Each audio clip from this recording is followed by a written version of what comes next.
പുതുമണവാട്ടിയായ സത്യ ജീവയെ കാത്തിരിക്കുകയായിരുന്നു.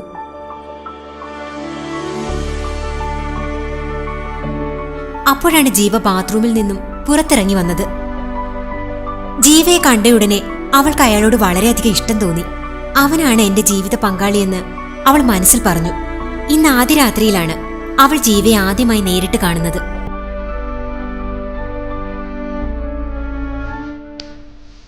ജീവ ഒരു വലിയ സൂപ്പർ സ്റ്റാർ ആണ്. ഇതിനു മുന്നേ സത്യ ജീവയെ സിനിമയിൽ മാത്രമേ കണ്ടിട്ടുള്ളൂ. ആദ്യമായി കണ്ടപ്പോൾ തന്നെ സത്യക്ക് ജീവയോട് ഒരടുപ്പവും സ്നേഹവും തോന്നി. ഒരു ഗ്ലാമർ താരമായിരുന്നു ജീവ.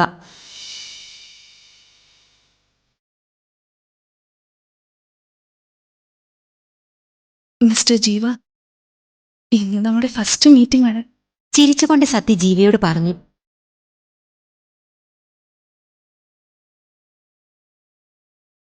I so love you. How am I looking? Gorgeous, na?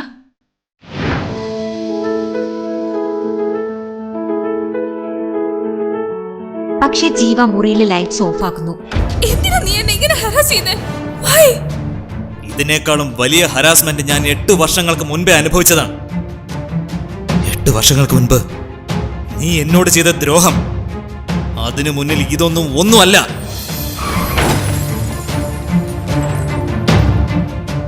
എന്താ 8 വർഷം മുന്നെയോ? 8 വർഷങ്ങൾക്ക് മുന്നേ എന്താണ് സംഭവിച്ചത്? 8 വർഷങ്ങൾക്ക് മുന്നേ നിങ്ങൾക്കുണ്ടായ അനുഭവങ്ങൾ, അതിന്റെ കാരണക്കാരി ഞാൻ എങ്ങനെയാകും? നമ്മൾ ഇന്ന് ആദ്യമായല്ലേ കാണുന്നത്? 8 വർഷങ്ങൾക്ക് മുന്നേ എന്താണ് സംഭവിച്ചത്? സത്യ ജീവിയുടെ ഹറാസ്മെന്റ് സഹിച്ചുകൊണ്ട് അവനോടൊപ്പം കഴിയുമോ? എന്ത് പകയാണ് ജീവിക്കുള്ളത്? രാത്രിയുടെ നിശബ്ദതയും നിഗൂഢതയും എങ്ങും നിറഞ്ഞു നിന്നിരുന്നു. ഇളം മഞ്ഞ വെളിച്ചത്തിൽ മനോഹരമായി അലങ്കരിച്ചൊരു മണിയറ, എല്ലാ സുഖസൗകര്യങ്ങളോടും കൂടിയ ഒരു വലിയ മുറി. ആ മുറിയിലെ കട്ടിലിൽ അസ്വസ്ഥതയോടെ ഇരിക്കുകയായിരുന്നു സത്യ. പൊതുവെ നല്ല ധൈര്യശാലിയായിരുന്നു അവൾ. പക്ഷേ ഇനി സംഭവിക്കാൻ പോകുന്ന കാര്യങ്ങളെക്കുറിച്ചോർത്ത് അവൾ വലിയ ആശങ്കയിലാണ്.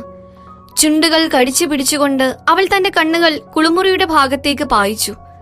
കുറച്ചു കഴിഞ്ഞപ്പോൾ കുളിമുറിയിലെ വെള്ളം വീഴുന്ന ശബ്ദം നിന്നു. അപ്പോഴേക്കും ഡോർ തുറന്ന് ജീവ ഇറങ്ങി വന്നു. നല്ല ഉയരവും ഒത്ത വണ്ണവും തേജസ്സാർന്ന മുഖവുമുള്ള സുന്ദരനായ ഒരു യുവാവ്. അവനെ കണ്ടപ്പോൾ സത്യ ഞെട്ടി എഴുന്നേറ്റു. ജീവയും സത്യയും പുതുമോടികളാണ്. എങ്കിലും ഇന്നാണവർ ആദ്യമായി പരസ്പരം കാണുന്നത്. ഒരു ടവൽ മാത്രം ചുറ്റി നിൽക്കുന്ന അവന്റെ മുടിയിൽ നിന്നും വെള്ളം ഇറ്റിറ്റ് താഴെ വീഴുന്നുണ്ട്. ആ കൂർത്ത മൂക്കും കുഞ്ഞു ചുണ്ടുകളും അവന്റെ സൗന്ദര്യം 10 മടങ്ങ് കൂട്ടി. നേരിൽ കാണുമ്പോൾ ടിവിയിൽ കാണുന്നതിനേക്കാൾ ഭംഗി അവനുണ്ടെന്ന് അവൾക്ക് തോന്നിപ്പോയി. അവന്റെ കണ്ണുകൾക്ക് എന്തോ പ്രത്യേകതരം ഒരു ആകർഷണ ശക്തി ആയിരുന്നു. ഹലോ മിസ്റ്റർ ജീവ, നമ്മൾ ഇത് ആദ്യമായിട്ടാണല്ലേ പരിചയപ്പെടുന്നത്? സൗമ്യമായ ഒരു ചിരിയോടെ സത്യ ചോദിച്ചു. അവൾ അങ്ങനെ പറഞ്ഞപ്പോഴേക്കും ജീവയുടെ മുഖഭാവം മാറി. ആദ്യമായിട്ടാണോ നമ്മൾ തമ്മിൽ പരിചയപ്പെടുന്നത്? അവന്റെ ശബ്ദത്തിൽ ഗാംഭീര്യം നിറഞ്ഞു നിന്നിരുന്നു. ജീവ എന്തോ അർത്ഥം വെച്ച് സംസാരിക്കുന്നത് പോലെ സത്യക്ക് തോന്നി.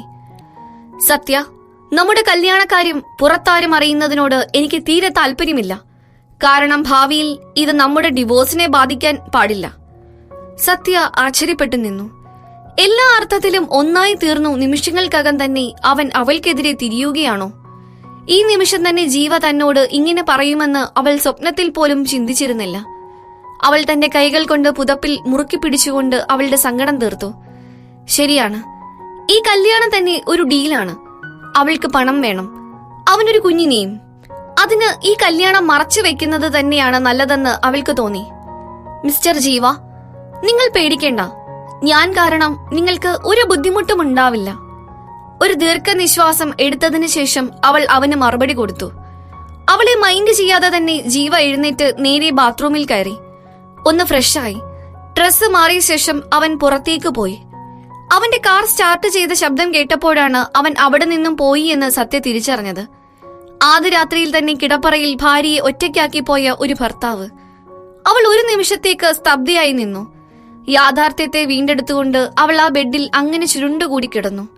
ക്ഷീണം കാരണം കുറച്ചുനേരം കഴിഞ്ഞതും അവൾ ഉറക്കത്തിലേക്ക് വഴുതി വീണു. ആ പാതിരാത്രിയിൽ അവളുടെ ഫോൺ കുറെ നേരം റിങ് ചെയ്തുകൊണ്ടിരുന്നു. അപ്പോൾ അതിൽ വന്ന ഫേസ്ബുക്ക് നോട്ടിഫിക്കേഷൻ ഒരു ഫ്ലാഷ് ന്യൂസ് കാണിച്ചു. ഹോട്ട് ന്യൂസ്, സൂപ്പർ സ്റ്റാർ ജീവിയുടെ കല്യാണം വളരെ രഹസ്യമായി ഇന്ന് രജിസ്റ്റർ ചെയ്തു. പുറത്താരും ഈ കല്യാണത്തെ പറ്റി അറിയരുതെന്നും ഇത് അതീവ രഹസ്യമായിരിക്കണമെന്നും ഇന്നലെ രാത്രി ജീവ തനിക്ക് മുന്നറിയിപ്പ് തന്നതേയുള്ളൂ. എന്നിട്ടും ഇന്നിതെങ്ങനെ ഇത്ര വലിയൊരു വാർത്തയായി? ആരാണ് ഇത് ചെയ്തത്? ഇനി ഈ വാർത്ത പുറത്തുവിട്ടത് സത്യമാണെന്ന് ജീവ തെറ്റിദ്ധരിക്കുമോ? ജീവ അവനോട് നേരിട്ട് ഇടപെട്ടവർക്കൊക്കെ തന്നെ അറിയാവുന്ന ഒരു കാര്യമാണ് അവനൊരു ടെററാണെന്ന്. സ്നേഹം എന്താണെന്ന് പോലും അറിയാത്ത ഒരു ക്രൂരനാണവൻ. അവനെ ആരെങ്കിലും എതിർത്താൽ അവർക്ക് അവന്റെ കയ്യിൽ നിന്ന് വലിയ തിരിച്ചടി തന്നെ പ്രതീക്ഷിക്കാം. എന്തൊക്കെയോ ആലോചിച്ചു കൂട്ടി പേടിച്ചിരിക്കുന്ന സത്യയെ തേടി ഒരു ശബ്ദം വന്നു. ടക് ടക്. വാതിലിൽ ആരോ മുട്ടുകയാണ്. മാഡം, സാറിന്റെ കോൾ ഉണ്ട്. വാതിലിന്റെ അടുത്ത് വന്ന് നിന്ന വേലക്കാരി ഉച്ചത്തിൽ പറഞ്ഞു. അത് കേട്ടതും സത്യയുടെ ഹൃദയമിടിപ്പ് കൂടി. എന്തിനെയാണോ നമ്മൾ ഏറ്റവും അധികം പേടിക്കുന്നത് അത് ഏത് വിധേനയും സംഭവിച്ചിരിക്കുമെന്നത് വളരെ സത്യമാണ്. അവൾ അവളുടെ ചുവന്ന സുന്ദരമായ ചുണ്ടുകൾ കടിച്ചു പിടിച്ചുകൊണ്ട് തന്റെ ശരീരമാസകലമുള്ള വേദനയും കടിച്ചമർത്തി സ്തബ്ധയായി അവിടെ നിന്നു. പെട്ടെന്ന് തന്നെ ഒരു ഡ്രസ്സ് എടുത്തിട്ട് ലാൻഡ് ഫോൺ എടുക്കാനായി അവൾ റൂമിന് പുറത്തേക്ക് പോയി. ഒരു ദീർഘശ്വാസം എടുത്ത ശേഷം വളരെ കൂളായി മൃദുവായ ശബ്ദത്തിൽ അവൾ ഹലോ എന്ന് പറഞ്ഞു. നീ ഒരു അനുസരണയുള്ള ആളാണെന്നാണ് ഞാൻ വിചാരിച്ചത്. ജീവയുടെ മൂർച്ചയുള്ള വാക്കുകൾ ഫോണിലൂടെ കടന്നു വന്നു. അവൻ സത്യയെ ഒട്ടും വിശ്വസിച്ചിരുന്നില്ല. അവൾ ഫോൺ മുറുകെ പിടിച്ചു. ഹൃദയത്തിലൂടെ ഒരു ആണി കയറിയ വേദന അപ്പോൾ അവളിലുണ്ടായി. തനിക്കൊരു കുഞ്ഞിനെ തരുന്ന ഒരു ഉപകരണം മാത്രമായിരുന്നു അവനെ സംബന്ധിച്ച് അവൾ. അതുകൊണ്ട് തന്നെ അനിഷ്ടമായി എന്തെങ്കിലും സംഭവിച്ചാൽ അവൻ ആദ്യം സംശയിക്കുന്നത് സത്യയാണ്. സത്യ ഒരു നിമിഷം നിശബ്ദയായി നിന്നു. എന്നിട്ട് തനിക്ക് പറയാനുള്ളത് വളരെ സൗമ്യമായി പറഞ്ഞു. ഇത് ചെയ്തത് ഞാനല്ല ജീവ. നിങ്ങൾ തന്നെ ഒന്ന് ആലോചിച്ചു നോക്കൂ. നിങ്ങൾ എനിക്ക് തന്ന പണം അത് നിങ്ങൾക്ക് ഏത് സമയവും തിരിച്ചെടുക്കാവുന്നതാണ്. എന്നെ തന്നെ കുഴപ്പത്തിലാക്കാൻ വേണ്ടി ഞാൻ എന്തിന് ഇത്രയും മോശമായ ഒരു പ്രവൃത്തി ചെയ്യണം? നിങ്ങൾ പോയി അന്വേഷിക്ക്. ആ അന്വേഷണത്തിനൊടുവിൽ ഇനി ഇതിന് കാരണം ഞാനാണെന്ന് നിങ്ങൾ കണ്ടുപിടിക്കുകയാണെങ്കിൽ അതുകൊണ്ടുണ്ടാവുന്ന എന്ത് ഭവിഷ്യത്തും നേരിടാൻ ഞാൻ തയ്യാറാണ്. വളരെ ആത്മവിശ്വാസത്തോടു കൂടിയാണ് അവൾ അത് പറഞ്ഞതെങ്കിലും അവളുടെ ഈ ന്യായീകരണത്തോട് അവൾക്ക് തന്നെ ഒരു ഉറപ്പില്ലാത്തതുപോലെ തോന്നി. ഫോണിന്റെ മറുഭാഗത്തുള്ള ആൾ പെട്ടെന്ന് നിശബ്ദനായി. അത് അവളിൽ ഓരോ നിമിഷവും അസ്വസ്ഥത ഉണ്ടാക്കി. ജീവ അവളെ വിശ്വസിക്കുമെന്ന് അവൾക്ക് ഉറപ്പില്ലായിരുന്നു. അല്പസമയത്തിന് ശേഷം ജീവ അവൾക്ക് മറുപടി കൊടുത്തു. ഞാൻ അന്വേഷിക്കട്ടെ. ഇനി റിപ്പോർട്ടേഴ്സ് എങ്ങാനും നീയാണ് മിസസ് ജീവയെന്നറിഞ്ഞാൽ? അവന്റെ ഭീഷണി കേട്ടപ്പോൾ കൂടുതലൊന്നും ആലോചിക്കാതെ തന്നെ അതിന് ഒരു മറുപടി കൊടുക്കാൻ അവൾ തയ്യാറായി. ഒരു മടിയും കൂടാതെ അവൾ പറഞ്ഞു, അങ്ങനെ സംഭവിക്കുകയാണെങ്കിൽ ആ നിമിഷം തന്നെ എന്റെ സ്വന്തം ഇഷ്ടപ്രകാരം ഞാൻ ഇവിടെ നിന്ന് പോകും. നീ കാരണം ഭാവിയിൽ എനിക്കൊരു പ്രശ്നവും ഉണ്ടാകരുത്. ജീവ പറഞ്ഞു. പേടിക്കണ്ട, താൻ കാരണം ആർക്കും ഒരു ബുദ്ധിമുട്ടുണ്ടാകില്ല എന്ന് അവൾ അവനോട് പറയാൻ ശ്രമിച്ചു. പക്ഷേ അവൾ അത് പറഞ്ഞു തീരുന്നതിനു മുമ്പേ അവൻ കോൾ കട്ട് ചെയ്തു പോയി. ആരും കേൾക്കാനില്ലാതെ സത്യയുടെ വാക്കുകൾ അവിടെ തന്നെ പ്രതിധ്വനിച്ചു. ഹോ, ഈ മനുഷ്യൻ, ഇയാൾക്ക് തീരെ മാന്യതയില്ല. എല്ലാവരുടെയും ആരാധന പാത്രമായ ഇയാൾ സിനിമയിൽ കാണുന്നത് പോലെയല്ല നേരിട്ട്. എന്തൊരു ദുഷ്ടനാണ്. ഫോൺ കട്ട് ചെയ്തതിനു ശേഷം സത്യ വേലക്കാരി കൊണ്ടുവന്ന പാലെടുത്ത് കുടിച്ചു. എന്നിട്ട് കുറച്ചു സമയം റെസ്റ്റ് എടുത്തു. അല്പനേരം കഴിഞ്ഞ് കുളിച്ച് ഫ്രഷായി പുതിയ ഡ്രസ്സിട്ട് അവൾ ജോലിക്ക് പോകാൻ ഇറങ്ങി. അപ്രതീക്ഷിതമായി ആ വാർത്ത പുറത്തു വന്നതിനാൽ അവളുടെ മനസ്സ് പറഞ്ഞുകൊണ്ടേയിരുന്നു വീടിന് പുറത്ത് റിപ്പോർട്ടേഴ്സ് അവളെ കാത്തിരിക്കുന്നുണ്ടാവും എന്ന്. ആരെയാണ് ജീവ കല്യാണം കഴിച്ചതെന്നറിയാൻ അവർ എന്തായാലും ഇവിടെ എത്തും. ഇനി എന്തെങ്കിലും സംഭവിച്ചിട്ട് ജീവയോട് സോറി പറയുന്നതിലും നല്ലത് സേഫായി നിൽക്കുന്നതാണെന്ന് അവൾക്ക് തോന്നി. അവൾ പുറകിലെ ഡോർ വഴി പുറത്തിറങ്ങാൻ തീരുമാനിച്ചു. അവൾ മെല്ലെ വാതിൽ തുറന്ന് ചുറ്റും നോക്കി. കുഴപ്പമൊന്നുമില്ലാത്ത ശാന്തമായ അന്തരീക്ഷമാണ് പുറത്തെന്ന് അവൾ മനസ്സിലാക്കി. പതിയെ അവൾ പുറത്തിറങ്ങി. അവൾ വാതിലിൽ നിന്ന് ഒരു സ്റ്റെപ്പ് നടന്നു നീങ്ങിയപ്പോഴേക്കും പെട്ടെന്ന് എവിടെ നിന്നാണെന്നറിയില്ല കുറെ റിപ്പോർട്ടേഴ്സ് ചക്കര കിട്ടിയ ഈച്ചകളെ പോലെ അവളുടെ ചുറ്റും കൂടി നിന്നു. അവർ തുടർച്ചയായി വിളിച്ചുകൊണ്ടേയിരുന്നു, മിസസ് ജീവ. ഈ റിപ്പോർട്ടേഴ്സ് എല്ലാവരും തന്നെ മിസസ് ജീവയെ തേടി എവിടെ നിന്നൊക്കെയോ വന്നവരാണ്. റിപ്പോർട്ടർ ക്യാമറ എടുത്തപ്പോൾ സത്യ കൈകൾ കൊണ്ട് മുഖം മറയ്ക്കാൻ ശ്രമിച്ചു. അവൾക്ക് തിരിച്ച് വീട്ടിലേക്ക് തന്നെ പോകണമെന്നുണ്ടായിരുന്നു. പക്ഷേ ആരോ അവളുടെ കയ്യിൽ മുറുകെ പിടിച്ചിരുന്നു. മിസസ് ജീവ, നിങ്ങൾ ശരിക്കും ആരാണ്? എപ്പോഴായിരുന്നു നിങ്ങളുടെ കല്യാണം? എങ്ങനെയാണ് നിങ്ങളും സൂപ്പർ സ്റ്റാർ ജീവയും തമ്മിൽ പരിചയം? റിപ്പോർട്ടേഴ്സ് വീണ്ടും അവൾക്ക് ചുറ്റും കൂടി. അവരുടെ തുടരെയുള്ള ചോദ്യങ്ങൾ കേൾക്കുമ്പോൾ സത്യയെക്കുറിച്ചുള്ള മുഴുവൻ വിവരങ്ങളും കിട്ടാതെ അവർക്കൊരിക്കലും തൃപ്തിയാവില്ലെന്നാണ് മനസ്സിലാവുന്നത്. സത്യ തല താഴ്ത്തി ഒന്നും മിണ്ടാതെ നിന്നു. ഇനിയിപ്പോ ബോഡി ഗാർഡും സെക്യൂരിറ്റിയും ഒന്നും അവളെ വീട്ടിലേക്ക് എസ്കോർട്ട് ചെയ്യാൻ വന്നാൽ പോലും കാര്യമില്ല. കാരണം റിപ്പോർട്ടേഴ്സ് അവളുടെ മുഖം മറച്ച ഫോട്ടോ നേരത്തെ തന്നെ എടുത്തിരുന്നു. ഇനിയെങ്ങാനും അവരെടുത്ത ഫോട്ടോ ജീവയുടെ ഫോട്ടോയുടെ കൂടെ അച്ചടിച്ചു വന്നാലോ? എന്തു ചെയ്യും? അവന്റെ മുന്നറിയിപ്പ് ഓർത്തപ്പോൾ അവൾ ഒന്നുറപ്പിച്ചു. ഇനി ഒരു ചാൻസ് എടുക്കാൻ പറ്റില്ല. അവൾ ഒരിക്കലും തോൽക്കാൻ തയ്യാറായിരുന്നില്ല. പെട്ടെന്ന് അവൾക്കൊരു ഐഡിയ കിട്ടി. വേലക്കാരി എന്തെങ്കിലും സംസാരിക്കുന്നതിന് മുമ്പേ സത്യ നിവർന്നു നിന്ന് മുഖം മറച്ച കൈകൾ താഴ്ത്തി. അവളുടെ മുഖം എല്ലാവരെയും കാണിച്ചു. റിപ്പോർട്ടേഴ്സ് കിട്ടിയ അവസരം പരമാവധി മുതലാക്കി.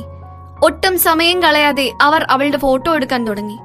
സത്യ ഒരു ദയനീയ ഭാവത്തോടെ വേലക്കാരിയോട് പറഞ്ഞു, എന്റെ തെറ്റാണ്, ഞാനത് മനസ്സിലാക്കുന്നു. ഞാൻ സത്യം ചെയ്യുന്നു, ഇനി ഒരിക്കലും നിങ്ങളുടെ അനുവാദമില്ലാതെ ഞാൻ നിങ്ങളുടെ വീട്ടിൽ കയറില്ല. ഞാൻ കയറാൻ പാടില്ലായിരുന്നു. എനിക്ക് മാപ്പ് തരൂ. ഞാനിതൊരിക്കലും ഇനി ആവർത്തിക്കില്ല. എനിക്ക് തന്ന ഈ ന്യൂസ് ആദ്യം കിട്ടാൻ വേണ്ടിയാണ് ഞാൻ ഇങ്ങനെ ചെയ്തത്. കാരണം ഇതിലൂടെയാണ് ഞാനും എന്റെ കുടുംബവും കഴിഞ്ഞു പോകുന്നത്. ഞാൻ എന്റെ തെറ്റ് മനസ്സിലാക്കി. ഇത്തവണത്തേക്ക് എന്നോട് ക്ഷമിക്കൂ പ്ലീസ്. തന്റെ പുറകിൽ നിൽക്കുന്ന റിപ്പോർട്ടേഴ്സിനെ ഒന്ന് ഇടക്കണ്ണിട്ട് നോക്കി അവൾ പറഞ്ഞു. തങ്ങളുടെ മുൻപിൽ നടക്കുന്നതൊക്കെ കണ്ട് റിപ്പോർട്ടേഴ്സ് ആകെ കൺഫ്യൂഷനിലായി. അവർ ഫോട്ടോ എടുക്കുന്നത് നിർത്തി. എന്താണ് നടക്കുന്നത് എന്നറിയാതെ വേലക്കാരിയും അത്ഭുതപ്പെട്ടു. പെട്ടെന്നൊരു റിപ്പോർട്ടർ സംശയത്തോടെ ഉറക്കെ ചോദിച്ചു, ഇത് സത്യ തന്നെയാണോ? വേറൊരാൾ ചോദിച്ചു, ആരാണ് ഈ സത്യ? എന്റർടൈൻമെന്റ് ന്യൂസിലെ പ്രശസ്ത റിപ്പോർട്ടറാണ്. ഛേ, ഇവൾ ഏറ്റവും ആദ്യം ന്യൂസ് കിട്ടാൻ വേണ്ടിയാണോ ഇത്ര കഷ്ടപ്പെട്ടത്? ഞാൻ എന്റെ തോൽവി സമ്മതിക്കുന്നു. ഇത്രയും കേട്ട് തല തിരിച്ചു നോക്കിയ വേലക്കാരി കണ്ടത് ആ ജനക്കൂട്ടത്തിൽ നിന്ന് തന്നെ നോക്കി കണ്ണിറക്കുന്ന സത്യയായിരുന്നു.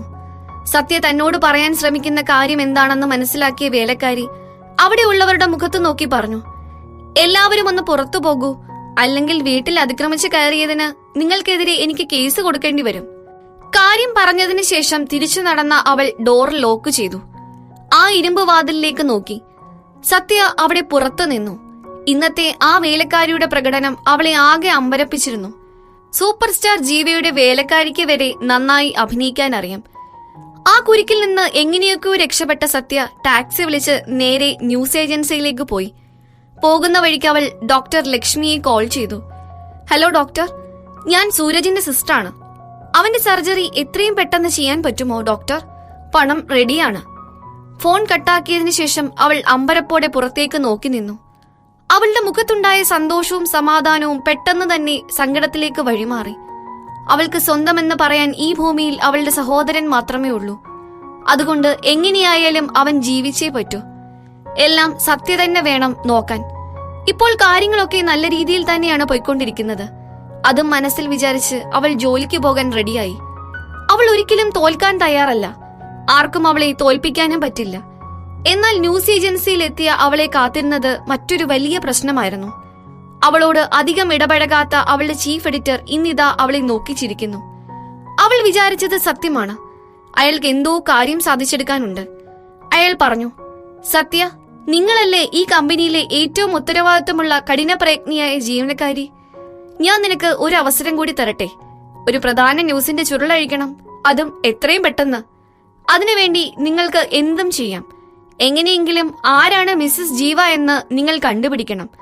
ഇനി നിങ്ങൾക്ക് അതിന് പറ്റിയില്ല എന്നാണെങ്കിൽ നിങ്ങൾക്ക് നിങ്ങളുടെ രാജിക്കത്ത് തയ്യാറാക്കാൻ തുടങ്ങാം.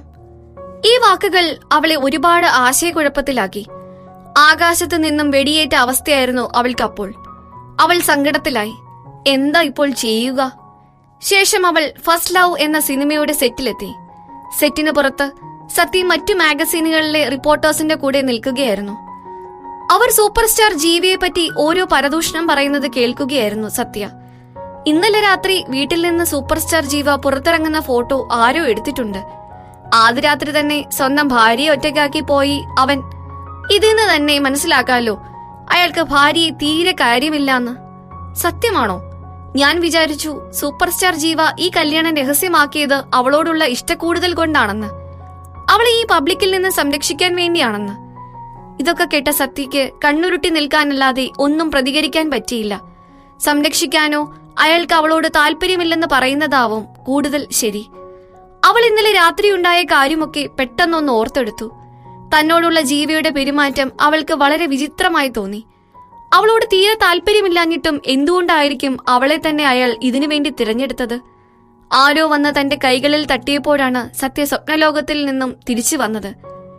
അവൾ തിരിഞ്ഞു നോക്കിയപ്പോൾ തന്റെ സഹപ്രവർത്തക ശ്രുതിയെ അവിടെ കണ്ടു.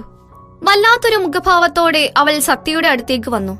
ചീഫ് എഡിറ്ററെ എതിർത്തത് നിനക്ക് തന്നെ വിനയായി അല്ലേ? ഞാൻ നിന്നോട് അപ്പോഴേ പറഞ്ഞതല്ലേ ഒന്നും വേണ്ട എന്ന്. പക്ഷെ ഇനി എന്ത് ചെയ്യാം? നീ തന്നെ എല്ലാം അനുഭവിച്ചു. ശ്രുതി തന്റെ ചീഫ് എഡിറ്ററെ എപ്പോഴും അനുസരിക്കുന്നു എന്ന വ്യാജേന അവരുടെ പ്രീതി പിടിച്ചു പറ്റാൻ ശ്രമിക്കുകയായിരുന്നു. പക്ഷെ സത്യയ്ക്ക് അതിലൊന്നും ഒരു താല്പര്യവും ഉണ്ടായിരുന്നില്ല. എന്നാൽ ശ്രുതി വിട്ടുകൊടുക്കാൻ തയ്യാറായിരുന്നില്ല. 1-2 വലിയ വാർത്തകൾ റിപ്പോർട്ട് ചെയ്താൽ സുപ്പീരിയർ റിപ്പോർട്ടർ ആയി എന്നാണ് ചില ആൾക്കാരുടെ വിചാരം. പക്ഷെ നടൻ ജീവയുടെ ഗോസിപ്പിന്റെ സത്യാവസ്ഥ കണ്ടുപിടിക്കാൻ എന്ത് ബുദ്ധിമുട്ടാണെന്ന് ഈ മേഖലയിലുള്ളവർക്ക് നന്നായി അറിയാം. അതുകൊണ്ട് മോൾ വേഗം ഒരു രാജിക്കത്ത് തയ്യാറാക്കി വെച്ചു. ഇതിനൊരു അവസാനമില്ലേ? സത്യ തിരിഞ്ഞു നിന്ന് ശ്രുതിയോട് ചോദിച്ചു. ശ്രുതി, നിന്റെ ശബ്ദം ഭയങ്കര ബോറാണെന്ന് ആരും നിന്നോട് ഇതുവരെ പറഞ്ഞിട്ടില്ലേ? അത് കേൾക്കുമ്പോൾ തന്നെ വലിയൊരു ശല്യമായി തോന്നുന്നു. ഇടീ! ശ്രുതി ദേഷ്യം കൊണ്ട് തിളച്ചു. സത്യ ഒരു പുഞ്ചിരിയോടെ മറുപടി പറഞ്ഞു. ജയിക്കുന്നതാര് തോൽക്കുന്നതാര് എന്നത് മത്സരം കഴിഞ്ഞു പറയാം. നീ ഇപ്പോഴേ അത് പ്രവചിക്കാൻ നിൽക്കണ്ട. തന്റെ റിപ്പോർട്ടർ ജോലി തുടരേണ്ടത് സത്യയുടെ ആവശ്യമായതുകൊണ്ട് തന്നെ തോറ്റുകൊടുക്കാൻ അവൾ തയ്യാറായിരുന്നില്ല. ഈ പറയുന്നത് കേട്ടാൽ തോന്നുമല്ലോ നിനക്ക് മിസസ് ജീവ ആരാണെന്ന് നന്നായി അറിയാമെന്ന്. ഓക്കെ, നിനക്ക് അതിനുള്ള കഴിവുണ്ടെങ്കിൽ നീ അവൾ ആരാണെന്ന് കണ്ടുപിടിച്ചു കൊണ്ടുവാ. ശ്രുതി സത്യയെ കളിയാക്കുന്നത് പോലെ പറഞ്ഞു. അവൾ ആ പറഞ്ഞതിനുള്ള മറുപടി കൊടുക്കാൻ പോകുമ്പോഴാണ് സൂപ്പർ സ്റ്റാർ ജീവ വന്നെന്ന് ആരോ വിളിച്ചു പറയുന്നത് സത്യ കേട്ടത്. അത് കേട്ട ഉടനെ എല്ലാവരും ക്യാമറയും മൈക്കുമായി അങ്ങോട്ടോടി. സത്യ തിരിഞ്ഞു നോക്കിയപ്പോഴേക്കും ഒരു കറുത്ത കാർ അവൾ നിൽക്കുന്ന സ്ഥലത്തേക്ക് വരുന്നത് അവൾ കണ്ടു.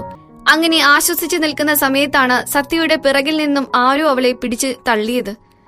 അതിന്റെ ശക്തി കാരണം അവൾ മുൻപിലേക്കൊന്ന് ആഞ്ഞു വന്ന് ജീവയുടെ കാറിന്റെ മുന്നിലേക്ക് വീണു. അയ്യോ! കാർ പെട്ടെന്ന് ബ്രേക്കിട്ടു. സത്യ ആ കാറിന്റെ സൈഡിലേക്ക് വീണു. അവൾക്ക് തന്റെ എല്ലുകൾ പൊടിയുന്നത് പോലെ ഒരു വേദന അനുഭവപ്പെട്ടു. കാർ പെട്ടെന്ന് ബ്രേക്കിട്ടപ്പോൾ അവളുടെ മുഖം അതിന്റെ വലതുവശത്തെ ചില്ലിൽ ചെന്നിടിച്ചു. കൈകളിൽ എല്ല് നുറുങ്ങുന്ന വേദന അനുഭവപ്പെട്ടിട്ടും എത്രയും വേഗം അവിടെ നിന്ന് രക്ഷപ്പെടാൻ അവൾ ശ്രമിച്ചുകൊണ്ടേയിരുന്നു. നിർഭാഗ്യവശാൽ അവൾ വിചാരിച്ചതുപോലെ ഒന്നും നടന്നില്ല. മാത്രമല്ല, കാറിന്റെ ചില്ല് പൊട്ടി താഴെ വീഴുകയും ചെയ്തു. അതിലൂടെ കാറിലേക്ക് നോക്കിയപ്പോൾ അവൾ പതിയെ കണ്ണുകൾ ചിമ്മി. ഒരു നിമിഷത്തേക്ക് ശ്വാസമെടുക്കാൻ പോലും അവൾ മറന്നുപോയി. കാരണം ആ കാറിന്റെ അകത്തിരുന്ന ജീവ വലിയ ഭാവവ്യത്യാസമില്ലാതെ അവളെ തന്നെ നോക്കിക്കൊണ്ടിരിക്കുകയായിരുന്നു. എന്നാലും അവന്റെ കണ്ണുകളിൽ അഗ്നി ജ്വലിക്കുന്നുണ്ടായിരുന്നു. ചുറ്റും കൂടിയിരുന്നവർക്കൊക്കെ അവന്റെ ദേഷ്യം മനസ്സിലായി. എല്ലാവരും ശ്വാസം അടക്കി പിടിച്ച് പേടിയോടെ അവിടെ നിന്നു. സോറി, അവളുടെ ശബ്ദമിടറി. പേടി കാരണം അവൾ വേദനയൊക്കെ മറന്നുപോയിരുന്നു. ഇനി എന്തും സംഭവിക്കാം. അവൾ തിടുക്കത്തിൽ തിരിഞ്ഞു നടക്കാൻ ശ്രമിച്ചു. പക്ഷെ അവൾക്ക് പോകാൻ പറ്റിയില്ല. ആരോ അവളുടെ തോളിൽ പിടിച്ചു നിർത്തി. ആ സമയം അവൾ ഒരു ഐസ് കട്ട പോലെയായി. അവൾ തിരിഞ്ഞു നോക്കിയപ്പോഴാകട്ടെ ജീവയുടെ കണ്ണുകളാണ് അവൾ കണ്ടത്. എന്തോ വലിയത് സംഭവിക്കാൻ പോകുന്നത് പോലെ അവന്റെ കണ്ണുകൾ അപ്പോൾ തിളങ്ങുകയായിരുന്നു. അവന്റെ ദേഷ്യത്തോടെയുള്ള ആ തുറിച്ചുനോട്ടം കാരണം ശ്വാസം വിടാൻ പോലും ആവാതെ നിന്ന സത്യയോട് ജീവ ദേഷ്യത്തോടെ ചോദിച്ചു, എന്നെ പ്രൊവോക്ക് ചെയ്യാൻ നോക്കുകയാണോ നീ? സത്യ ആകെ അമ്പരന്ന് നിന്നു. എന്തായിരിക്കും അവൻ ഉദ്ദേശിച്ചത്?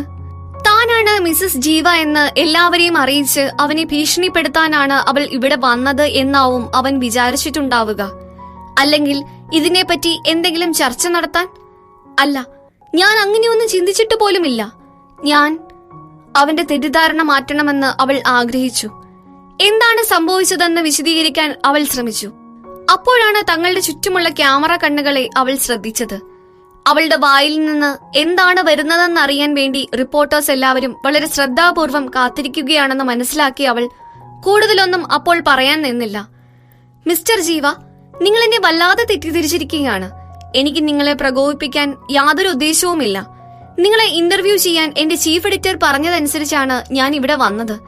സാർ പറയുന്നത് അനുസരിക്കുകയല്ലാതെ വേറൊന്നും എനിക്ക് ചെയ്യാൻ പറ്റില്ല. അതുകൊണ്ട് മിസ്റ്റർ ജീവ, താങ്കൾ പറയൂ, ആരാണ് നിങ്ങളുടെ ഭാര്യ? സത്യ തന്ത്രപൂർവം ആ പ്രശ്നം കൈകാര്യം ചെയ്തു. അത് പറഞ്ഞു കഴിഞ്ഞ ഉടനെ അവൾ ഉത്കണ്ഠയോടെ ജീവയെ നോക്കി നിന്നു. അവൻ അവിടെ നിന്ന് ഒരടി പോലും അനങ്ങിയില്ല. അവന്റെ കണ്ണുകൾ സമുദ്രം പോലെ ശാന്തമായിരുന്നു. എന്തൊക്കെയാണ് അവന്റെ മനസ്സിൽ സംഭവിച്ചുകൊണ്ടിരിക്കുന്നതെന്ന് ആർക്കും നിർവചിക്കാൻ പറ്റില്ല. കാരണം ആ കണ്ണുകളിൽ അത്രയും ആഴമുണ്ടായിരുന്നു. സത്യ പേടിച്ചു വിറച്ചു നിൽക്കുകയായിരുന്നു. അവളുടെ വായിലെ വെള്ളമൊക്കെ വറ്റിപ്പോയി. ജീവ തന്നോട് ഗെറ്റ് ഔട്ടെങ്കിലും പറഞ്ഞിരുന്നെങ്കിൽ എന്ന് അവൾ ആശിച്ചുപോയി. അവർ രണ്ടുപേരും ഒരുവിധം സംസാരിച്ച് ഒത്തുതീർപ്പിലായ സമയത്താണ് കാറിനുള്ളിൽ നിന്ന് വളരെ ആകർഷണീയമായ ഒരു ശബ്ദം പുറത്തേക്ക് കേട്ടത്. ജീവ സാർ, നോക്കൂ, ആ പാവം റിപ്പോർട്ടർ പേടിച്ചു വിറച്ചു നിൽക്കുന്നു. ഒന്ന് വിട്ടേക്ക്. ഇവിടെയുള്ള എല്ലാവരുടെയും സമയം വെറുതെ പോകുകയല്ലേ. ആരാണ് മിസ്സസ് ജീവ എന്ന് നിങ്ങൾക്ക് പറഞ്ഞാൽ എന്താ? നിങ്ങൾ അത് പറഞ്ഞാൽ തീരാവുന്ന പ്രശ്നമേ ഇവിടെയുള്ളൂ. ഇത് കേട്ട് കാറിനുള്ളിലേക്ക് നോക്കിയ സത്യ കാണുന്നത് സിനിമാ നടി കാജലിനെയാണ്. സത്യയുടെ മുഖഭാവം മാറി. അവൾക്കത് തീരെ ഇഷ്ടമായില്ല എന്ന് അവളുടെ നോട്ടത്തിൽ നിന്ന് തന്നെ മനസ്സിലാക്കാം. ഒന്നും ചെയ്യാൻ പറ്റിയില്ലെങ്കിൽ ജീവയെയും കാജലിനെയും അവൾ മാറി മാറി നോക്കി. അവരെന്തുകൊണ്ടാകാം ഒരുമിച്ച് ഒരേ കാറിൽ പോകുന്നത്? ഇന്നലെ രാത്രി ജീവ വീട് വിട്ട് എവിടെയോ പോയിരുന്നു. ഇനി അത് ഇവളുടെ കൂടെയെങ്ങാനും ആയിരിക്കുമോ? സത്യ തന്റെ ചിന്തകളിൽ മുഴുകി അവിടെ നിന്നു. ആ സമയം കൂടെയുണ്ടായിരുന്ന റിപ്പോർട്ടേഴ്സ് എല്ലാവരും ആവേശഭരിതരായി. മിസസ് ജീവയെ പറ്റി കേൾക്കാൻ, അത് ആരാണെന്നറിയാൻ അവർ എല്ലാവരും കാതുകൂർപ്പിച്ചു നിന്നു. ജീവയെ പറ്റി റിപ്പോർട്ടേഴ്സിനൊക്കെ നല്ല ധാരണയുണ്ട്. ആരോടും അധികം മിണ്ടാത്ത, ആരോടും സൗഹൃദം കൂടാത്ത ഒരു പ്രകൃതം. അതുകൊണ്ട് തന്നെ ഈ വിഷയത്തെക്കുറിച്ച് ഇയാളിൽ നിന്ന് കൂടുതലൊന്നും അറിയാൻ പറ്റില്ല എന്ന മുൻധാരണയോടെ തന്നെയാണ് എല്ലാവരും അവിടെ എത്തിയിരുന്നത്. ക്ലിക്ക്. ഫോട്ടോ എടുക്കുന്ന ശബ്ദം തുടർച്ചയായി കേട്ടുകൊണ്ടേയിരുന്നു. എല്ലാവരും അക്ഷമരായി ജീവയോട് ഓരോ ചോദ്യങ്ങൾ ചോദിക്കാൻ തുടങ്ങി. മിസ്റ്റർ ജീവ, പറയൂ, എന്തുകൊണ്ടാണ് നിങ്ങൾ സെറ്റിലേക്ക് മിസ് കാജലുമായി വന്നത്? ഇന്ന് നിങ്ങളുടെ വിവാഹ ജീവിതത്തിലെ 2ാം ദിനമാണ്. എന്നിട്ടും നിങ്ങൾ ഇവിടെ അഭിനയിക്കാൻ വന്നിരിക്കുന്നു. നടി കാജലിനെ സപ്പോർട്ട് ചെയ്യാനാണോ നിങ്ങൾ വന്നത്? മിസ്റ്റർ ജീവ, ഒന്ന് ചോദിച്ചോട്ടെ, ആരാണ് നിങ്ങളുടെ ഭാര്യ? സിനിമാ മേഖലയിലുള്ള ആരെങ്കിലും ആണോ? തുടരെ തുടരെ ഇങ്ങനെ ഒരുപാട് ചോദ്യങ്ങൾ അവർ ചോദിച്ചുകൊണ്ടേയിരുന്നു. ഒന്നും മിണ്ടാതെ ഇനി അവിടെ നിന്ന് പോവാനാവില്ലെന്ന് ജീവയ്ക്ക് മനസ്സിലായി. അവനൊന്ന് തണുത്തു. വളരെ മൃദുലമായ ശബ്ദത്തിൽ അവൻ പറഞ്ഞു തുടങ്ങി. നിങ്ങൾക്കെല്ലാവർക്കും ഇക്കാര്യത്തിൽ ഇത്രയ്ക്കും ആകാംക്ഷയാണെങ്കിൽ ഞാൻ അതാരാണെന്ന് നിങ്ങളോട് പറയാം. ഇതൊക്കെ കണ്ടും കേട്ടും അവിടെ നിന്നിരുന്ന സത്യ പെട്ടെന്ന് ഞെട്ടി. നിർഭാഗ്യവശാൽ അവൾ പേടിച്ചത് തന്നെ അവിടെ സംഭവിച്ചു. അത്രയും ആൾക്കാരുടെ മുൻപിൽ വെച്ച് ജീവ സത്യയുടെ നേരെ വിരൽ ചൂണ്ടി പറഞ്ഞു, ഇവളാണ് എന്റെ ഭാര്യ. ഇത് കേട്ടതും ആ സ്ഥലം മുഴുവനും ഒറ്റയടിക്ക് നിശബ്ദമായി. ഒരു മൊട്ടുസൂചി വീണാൽ പോലും കേൾക്കാൻ പറ്റുന്നത്ര ശാന്തമായ അന്തരീക്ഷമായിരുന്നു അത്. സത്യ ഞെട്ടിത്തെറിച്ച് ജീവയെ നോക്കി. അവർ തമ്മിലുള്ള ബന്ധം വെളിപ്പെടുത്താമെന്ന് അവന് തോന്നിയോ? ഹഹ. ആ നിശബ്ദതയെ ഭേദിച്ചുകൊണ്ട് അവിടെ ഒരു പൊട്ടിച്ചിരി മുഴങ്ങി. കാജലായിരുന്നു അത്. എന്താ ജീവ ഇത്? ഇങ്ങനെയൊക്കെ തമാശ പറയാമോ? നോക്കൂ, ആ കുട്ടി പേടിച്ചുപോയി. എനിക്ക് വേണ്ടിയെങ്കിലും ഇപ്രാവശ്യത്തേക്ക് അവളോട് ക്ഷമിച്ചേക്ക്. എന്തായാലും അവൾ അറിഞ്ഞുകൊണ്ട് ചെയ്തതല്ല എന്ന് തോന്നുന്നു. കാജൽ ഇങ്ങനെ പറഞ്ഞപ്പോഴാണ് എല്ലാവർക്കും ശരിക്കും എന്താണ് അവിടെ സംഭവിച്ചതെന്ന് മനസ്സിലായത്. ജീവ സത്യയെ പരിഹസിച്ചതായിരുന്നു. കാജൽ അങ്ങനെ പറഞ്ഞപ്പോഴായിരുന്നു സത്യയ്ക്കും ആശ്വാസമായത്. അവളെ വലിയൊരു നാണക്കേടിൽ നിന്നും രക്ഷിക്കാൻ കാജലിന്റെ ആ വാക്കുകൾക്ക് സാധിച്ചു. അവൾ ഒരു ദീർഘനിശ്വാസം എടുത്തു. കുറച്ചു നേരത്തേക്ക് മിടിക്കാൻ പോലും മറന്നുപോയ അവളുടെ ഹൃദയം വീണ്ടും പഴയ സ്ഥിതിയിലേക്ക് മടങ്ങി വന്നു. അവൾ മുഖത്ത് വളരെ കഷ്ടപ്പെട്ട് ഒരു ചിരി വരുത്തി. അവൾ ജീവയെ നോക്കിയപ്പോൾ അവൻ വലിയ ഭാവമാറ്റമൊന്നും ഇല്ലാതെ അവളെ തന്നെ നോക്കി നിൽക്കുന്നുണ്ടായിരുന്നു. അത് കണ്ടപ്പോൾ സത്യ പെട്ടെന്ന് പിറകോട്ട് നീങ്ങി. എന്നിട്ട് ആൾക്കൂട്ടത്തിലേക്ക് കയറി അവൻ കാണാത്ത തരത്തിൽ ഒളിച്ചു നിന്നു. അതേസമയം കാറിന്റെ അകത്തു നിന്നും വീണ്ടും മനോഹരമായ ശബ്ദത്തിൽ കാജൽ പറഞ്ഞു, അത് നോക്കൂ, അവൾ കൈ മുറിഞ്ഞിട്ടുണ്ട്. ജീവ പ്രൊഡക്ഷൻ സെറ്റിൽ ഫസ്റ്റ് എയ്ഡ് ബോക്സ് ഉണ്ട്. ഇവളെ അകത്തേക്ക് കൊണ്ടുപോയിരുന്നെങ്കിൽ ആ മുറിവിൽ മരുന്ന് വെക്കാമായിരുന്നു. ഇത് കേട്ട ഉടനെ സത്യയ്ക്ക് ജീവയുടെ മുഖത്തേക്ക് നോക്കാനായിരുന്നു തോന്നിയത്. അവന്റെ നിസ്സംഗമായ നോട്ടം ഒന്നിനെയും കേന്ദ്രീകരിച്ചിരുന്നില്ല. ഈ ലോകത്തുള്ള ഒന്നിനും അവന്റെ കണ്ണുകളിലേക്ക് കയറി ചെല്ലാൻ പറ്റാത്ത തരത്തിലായിരുന്നു അവന്റെ ആ നോട്ടം. എന്നാൽ കാജൽ ഇത് പറഞ്ഞു കഴിഞ്ഞതിന് ശേഷമാണ് ജീവ സത്യയുടെ കൈയിലേക്ക് നോക്കിയത്. അത് കണ്ടതും സത്യ ചാടിക്കയറി പറഞ്ഞു, അതൊന്നും സാരമില്ല, ഇതൊരു ചെറിയ മുറിവാണ്. എനിക്കൊരു കുഴപ്പവുമില്ല, ഞാൻ ഓക്കെയാണ്. Thank you kajal madam. Thank you ജീവ സാർ. ഇത് നല്ല തമാശ. ഇങ്ങനെ ഓരോന്ന് പറഞ്ഞുകൊണ്ട് കാജൽ എല്ലാവരുടെയും മുന്നിൽ വലിയ നല്ല പിള്ള ചമയാൻ ശ്രമിക്കുകയായിരുന്നു. കാജൽ മുന്നോട്ട് വെച്ച ആ ഓഫർ സ്വീകരിച്ച് സത്യ ഫിലിം സെറ്റിലേക്ക് കയറിയിരുന്നെങ്കിൽ അവൾക്ക് അതൊരു കുറച്ചിലായേനെ. സത്യ ജീവയെ നോക്കിയപ്പോൾ അവൻ വേറെ എവിടെയോ നോക്കി നിൽക്കുകയായിരുന്നു. ഇവിടെ നടക്കുന്ന സംഭവങ്ങൾ ഒന്നും തന്നെ അവനെ ബാധിക്കുന്നില്ല എന്ന രീതിയിലായിരുന്നു അവന്റെ പെരുമാറ്റം. ശരി, അടുത്ത തവണ കുറച്ചുകൂടി ശ്രദ്ധിച്ചു നടക്കണം കേട്ടോ. ഇവിടെ കൂടിയിരിക്കുന്ന എല്ലാവർക്കും നല്ലൊരു ദിവസം ആശംസിക്കുന്നു. കാജൽ എല്ലാവരെയും അഭിവാദ്യം ചെയ്തുകൊണ്ട് കാറിന്റെ ചില്ലുയർത്തി. ജീവയും അകത്ത് കയറി. അവർ കാർ ഓടിച്ച് പെട്ടെന്ന് തന്നെ ഫിലിം സെറ്റിലേക്ക് എത്തിച്ചേർന്നു. കാർ അവിടെ നിന്നും മാഞ്ഞുപോയ ഉടനെ എല്ലാവരും വീണ്ടും തങ്ങളുടെ ചർച്ചയിലേക്ക് കടന്നു. നടൻ ജീവയും നടി കാജലും പ്രണയത്തിലാണോ? അവർ രണ്ടുപേരും ഇന്നലെ രാത്രി മുതൽ ഒരുമിച്ചായിരുന്നു. ഇക്കാര്യം മിസസ് ജീവയ്ക്ക് അറിയുമോ? ഈ ചോദ്യങ്ങൾക്കൊന്നും ചെവി കൊടുക്കാതെ സത്യ തന്റെ തല കുനിച്ചു നിന്നു. അപ്പോഴാണ് അവൾ തന്റെ കയ്യിലെ തൊലി പൊളിഞ്ഞ് ചോര വരുന്നത് കണ്ടത്. ആ മുറിവ് അവൾക്ക് വല്ലാതെ നീറുന്നുണ്ടായിരുന്നു. അവളുടെ അടുത്ത് നിന്നൊരു സീനിയർ റിപ്പോർട്ടർ പറഞ്ഞു, ഒരു വലിയ വാർത്ത കിട്ടാൻ നിങ്ങൾക്ക് ആഗ്രഹമുണ്ടെങ്കിൽ അതിനിത്ര ആവേശം പാടില്ല. ഇന്ന് നിങ്ങളുടെ ഭാഗ്യം ഒന്നുകൊണ്ട് മാത്രമാണ് ജീവസാറിന്റെ കയ്യിൽ നിന്നും നിങ്ങൾ രക്ഷപ്പെട്ടത്. ഇപ്പോൾ അദ്ദേഹം നിങ്ങളെ പരിഹസിക്കുക മാത്രമാണ് ചെയ്തത്. എന്നാൽ എല്ലാ പ്രാവശ്യവും സ്ഥിതി ഇത് തന്നെ ആവണമെന്നില്ല. സത്യ തിരിഞ്ഞു നിന്ന് അദ്ദേഹത്തെ നോക്കി ഒന്ന് പുഞ്ചിരിച്ചു. അതിനുശേഷം അവൾ അവിടെ നിന്ന് ശ്രുതിയെ രൂക്ഷമായി ഒന്ന് നോക്കി. ശ്രുതി ചെയ്ത കൊള്ളരുതായ്മയ്ക്ക് നല്ലൊരു മറുപടി കൊടുക്കാൻ സത്യ അവളുടെ അടുത്തേക്ക് നടന്നു. അപ്പോഴാണ് ഫിലിം സെറ്റിൽ നിന്നും ഒരു സ്ത്രീ സത്യയുടെ അടുത്തേക്ക് ഓടി വന്നത്. അവർ അവളുടെ കയ്യിൽ പിടിച്ച് മുറിവിലേക്ക് നോക്കി. അയ്യോ, ഇത് നന്നായി മുറിഞ്ഞിട്ടുണ്ടല്ലോ. സെറ്റിന്റെ അകത്തേക്ക് വരൂ, ഞാൻ മരുന്ന് വെച്ച് തരാം. സത്യ തിരിച്ചെന്തെങ്കിലും പറയുന്നതിന് മുമ്പേ തന്നെ ആ സ്ത്രീ അവർക്ക് രണ്ടുപേർക്കും മാത്രം കേൾക്കാൻ പാകത്തിന് ഇങ്ങനെ പറഞ്ഞു, ഇത് ജീവ സാറിന്റെ ഓർഡറാണ്. അത് കേട്ടതും സത്യയുടെ കണ്ണുകൾ വിടർന്നു. അവൾക്കത് വിശ്വസിക്കാൻ പറ്റാത്തതായിരുന്നു. അവൾക്ക് മനസ്സിൽ ആകമാനം ഒരു തണുപ്പ് തോന്നി. കൈയിലെ മുറിവിന്റെ വേദനയൊക്കെ പെട്ടെന്ന് ഇല്ലാതായി പോകുന്നത് പോലെ. അവൻ അവളോട് ഒരു താല്പര്യവും തോന്നി തുടങ്ങിയിട്ടുണ്ടോ?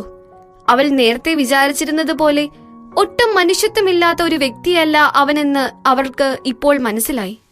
സിനിമാ സെറ്റിൽ എല്ലാവരും ഓരോ തിരക്കിലാണ്. സത്യയ്ക്ക് എല്ലാം ഒന്ന് ചുറ്റി നടന്ന് കാണണമെന്ന് ആഗ്രഹമുണ്ട്. പക്ഷെ അവൾക്ക് അതിനുള്ള ധൈര്യമില്ല. അവൾ ആ യുവതിയുടെ പിന്നാലെ നല്ല അനുസരണയുള്ള കുട്ടിയായി നടന്നു. കുറച്ചു ദൂരം നടന്നു നീങ്ങിയപ്പോൾ അവൾ കാജലിന്റെ ശബ്ദം കേട്ടു. അവൾ എന്തോ പറയുകയാണ്. നീ വന്നോ? അവൾ ഒരുപാട് ദൂരത്തല്ലായിരുന്നു. മാത്രമല്ല, അവൾ സംസാരിക്കുമ്പോൾ അവളുടെ മുഖത്ത് മനോഹരമായ ഒരു ചിരിയുണ്ടായിരുന്നു. അവൾ പറഞ്ഞു, നിന്റെ മുറിവ് അത്ര വലിയതൊന്നുമല്ല.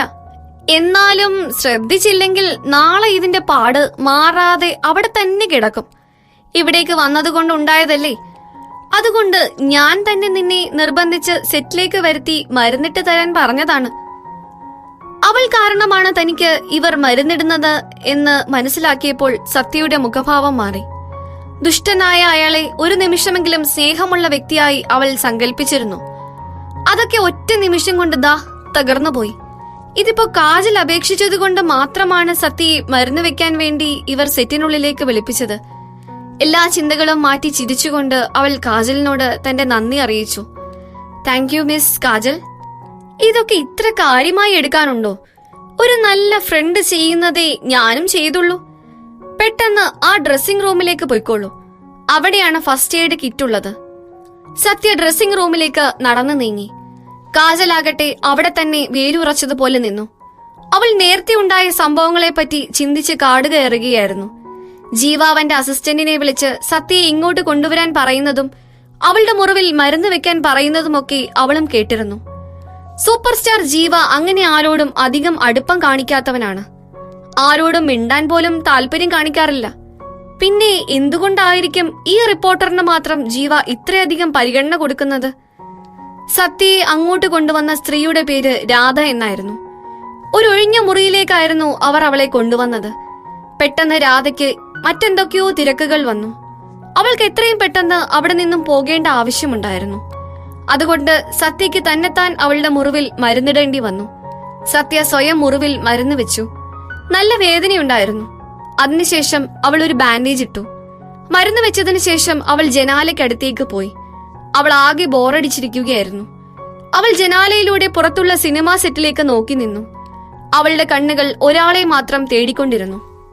യാദൃശ്ചികം എന്ന് പറയട്ടെ, അവൾ ആദ്യം കണ്ടത് ജീവയെ തന്നെയായിരുന്നു.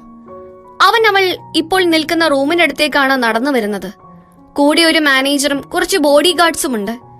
ചന്ദ്രന് ചുറ്റും നക്ഷത്രങ്ങൾ നിൽക്കുന്നത് പോലെയായിരുന്നു ആ സീൻ കണ്ടപ്പോൾ സത്യയ്ക്ക് തോന്നിയത്. നടക്കുന്നതിനിടയിൽ ജീവ മാനേജർ പറയുന്നത് കേൾക്കാൻ വേണ്ടി ഇടയ്ക്കിടെ അവരുടെ അടുത്തേക്ക് ചെവിയോർക്കുന്നുമുണ്ട്. അവന്റെ ചുണ്ടുകൾ എന്തു മനോഹരമാണ്. ശരിക്കും അവനൊരു സുന്ദരൻ തന്നെയാണ്. ഏതു ഭാഗത്തു നിന്ന് നോക്കിയാലും നല്ല ഭംഗിയാണ്. സത്യ ശരിക്കും അവന്റെ സൗന്ദര്യം ആസ്വദിക്കുകയായിരുന്നു. അവൾ അങ്ങനെ ബോധമില്ലാതെ എന്തൊക്കെയോ ആലോചിച്ചുകൊണ്ട് അവിടെ നിന്നു. അല്പനേരം കഴിഞ്ഞാണ് അവൾക്ക് ബോധം വന്നത്. അപ്പോഴാണ് ജീവ ഡ്രസ്സിംഗ് റൂമിലേക്കാണ് വന്നുകൊണ്ടിരിക്കുന്നതെന്ന് അവൾ മനസ്സിലാക്കിയത്. ഏകദേശം 2 മീറ്റർ ദൂരത്ത് മാത്രമാണ് അവൾ ഇപ്പോൾ. അവൾ ആ നിമിഷം ആകെ പരിഭ്രമിച്ചു പോയി. ഇനിയിപ്പോ താൻ ഇവിടെ സെറ്റിനുള്ളിലേക്ക് വന്നതും മരുന്ന് വെച്ചതുമെല്ലാം കാജൽ പറഞ്ഞിട്ടാണെങ്കിൽ പോലും തന്നെ ഇപ്പോൾ ഇവിടെ കണ്ടാൽ താൻ അവനെ എല്ലായിടത്തും പിന്തുടരുകയാണെന്ന് ജീവ വിചാരിക്കുമോ? സത്യ വേവലാതിപ്പെട്ടു. അതുകൊണ്ട് അവൻ കാണാതിരിക്കാനായി അവൾ പെട്ടെന്ന് ടോയ്ലറ്റിൽ കയറി ഒളിച്ചിരുന്നു. അവൾ ടോയ്ലറ്റിൽ കയറി വാതിലടച്ചതും ഡ്രസ്സിംഗ് റൂമിന്റെ വാതിൽ തുറന്ന് ആരോ അകത്ത് കയറി. അവൾക്ക് ആ കാലൊച്ച കൃത്യമായി കേൾക്കാമായിരുന്നു. അതിൽ നിന്ന് തന്നെ അവൾ മനസ്സിലാക്കി അയാൾ ഒറ്റയ്ക്കാണ് ഇപ്പോൾ ഇവിടേക്ക് വന്നിരിക്കുന്നത് എന്ന്. എന്തിനു വേണ്ടിയായിരിക്കും ജീവ ഇപ്പോൾ ഡ്രസ്സിംഗ് റൂമിൽ വന്നത്? ഇനി അത് ചിലപ്പോൾ അവളെ കാണാൻ വേണ്ടി ആയിരിക്കുമോ? ഇങ്ങനെ ചിന്തിച്ചിരിക്കുമ്പോഴാണ് സത്യ വീണ്ടും ഒരു ശബ്ദം കേട്ടത്. മറ്റാരോ കൂടി ഡ്രസ്സിംഗ് റൂമിന്റെ വാതിൽ തുറന്ന് അകത്തേക്ക് കയറിയിരിക്കുന്നു. പക്ഷെ ഇത്തവണ അവൾ കേട്ടത് ഷൂസിന്റെ ശബ്ദമായിരുന്നില്ല, ഒരു ഹീൽസിന്റെ ശബ്ദമായിരുന്നു. അതുകൊണ്ട് തന്നെ സത്യയ്ക്ക് മനസ്സിലായി ഇപ്പോൾ വന്നത് ഒരു സ്ത്രീയാണെന്ന്. പിന്നെ അവൾ കേട്ടത് ഡോർ അടയ്ക്കുന്ന ശബ്ദമാണ്. എന്ത്? ഡോർ അടയ്ക്കുന്ന ശബ്ദമോ? ജീവയും ഈ പെണ്ണും സിനിമാ സെറ്റില് ഒരു റൂമിൽ കയറി വാതിലടച്ചിരിക്കുവാണെന്നോ? ഇവർക്കെന്താ ഗോസിപ്പിനെ പറ്റിയൊന്നും ചിന്തയില്ലേ? ഇനി ഇവിടെ വെച്ച് ഇവർ തമ്മിൽ എന്തെങ്കിലും നടക്കുമോ? അതിനുവേണ്ടി ആയിരിക്കുമോ അവർ രണ്ടുപേരും തനിച്ച് ഇവിടേക്ക് വന്നത്? സത്യ അവർ പറയുന്നത് എന്താണെന്ന് കേൾക്കാൻ കാതോർത്തിരുന്നു. അവൾ ആദ്യം കേട്ടത് കാജലിന്റെ ശബ്ദമാണ്. കാജൽ പറഞ്ഞു, ജീവ സർ, അങ്ങനെ ഒടുവിൽ എനിക്ക് നിങ്ങളെ ഒറ്റയ്ക്ക് കാണാൻ പറ്റി. ഇവിടെ ഇപ്പോൾ നമ്മൾ 2 പേർ മാത്രമാണുള്ളത്. എനിക്ക് നിങ്ങളോട് കുറച്ച് കാര്യങ്ങൾ പറയാനുണ്ട്. കുറെ കാലമായി ഞാനിതെല്ലാം നിങ്ങളോട് പറയാൻ ആഗ്രഹിക്കുന്നു. ഇതൊക്കെ പറയാൻ നല്ലൊരു അവസരമാണ് ഇതെന്നാണ് എനിക്ക് തോന്നുന്നത്. ജീവ സർ, എനിക്ക് നിങ്ങളെ വളരെയേറെ ഇഷ്ടമാണ്. Really I love you. ഇത് കേട്ട് സത്യ കിളിപോയ അവസ്ഥയിലായി. ഓ, അപ്പോൾ ഇത് പറയാനാണോ ഇവർ ഇത്രയും കഷ്ടപ്പെട്ട് ആരും കാണാതെ തനിച്ച് ഇവിടേക്ക് വന്നത്?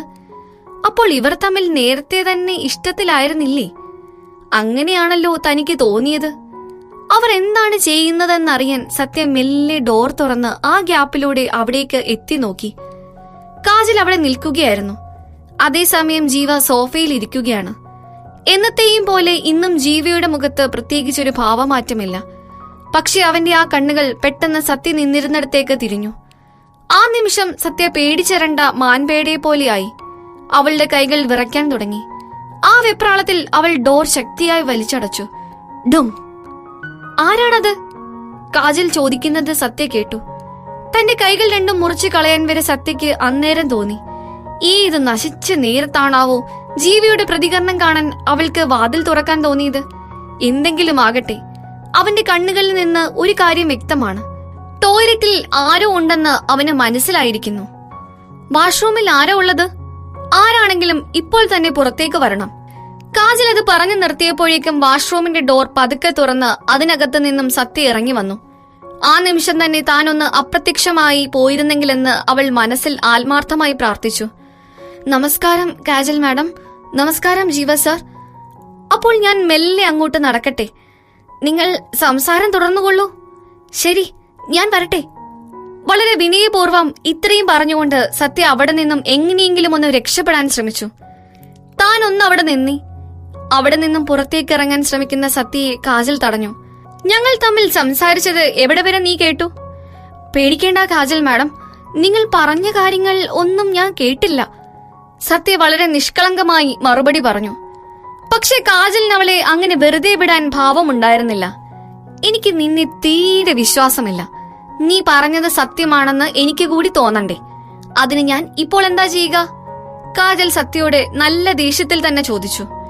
ഇവിടെ ഇപ്പോൾ എന്താണ് സംഭവിക്കുന്നതെന്ന് അറിയാത്ത മട്ടിൽ, ഒന്നും മനസ്സിലാവാത്തതുപോലെ സത്യ കണ്ണും മിഴിച്ച് കാജലിനെ തന്നെ നോക്കി നിന്നു. ഇവർ എന്നെ എന്ത് ചെയ്യാനാണ് ഉദ്ദേശിക്കുന്നത്? സത്യ ഇങ്ങനെ ഓരോന്ന് ആലോചിച്ചു നിൽക്കുന്ന സമയത്താണ് കാജൽ അവളോട് ആജ്ഞാപിച്ചത്, നീ നിന്റെ ബാഗ് ഒന്ന് തുറന്നു കാണിച്ചേ. അതിന്റെ ഉള്ളിൽ വല്ല റെക്കോർഡറും ഉണ്ടോ എന്ന് ഞങ്ങളൊന്ന് നോക്കട്ടെ. ഒന്നുമില്ലെങ്കിൽ നീ ഒരു റിപ്പോർട്ടർ അല്ലേ? ചിലപ്പോൾ ഞങ്ങളെപ്പോലുള്ള പ്രശസ്തരായ വ്യക്തികളുടെ വിവരങ്ങൾ ചോർത്താൻ വന്നതാണോ എന്ന് എങ്ങനെ അറിയാൻ പറ്റും?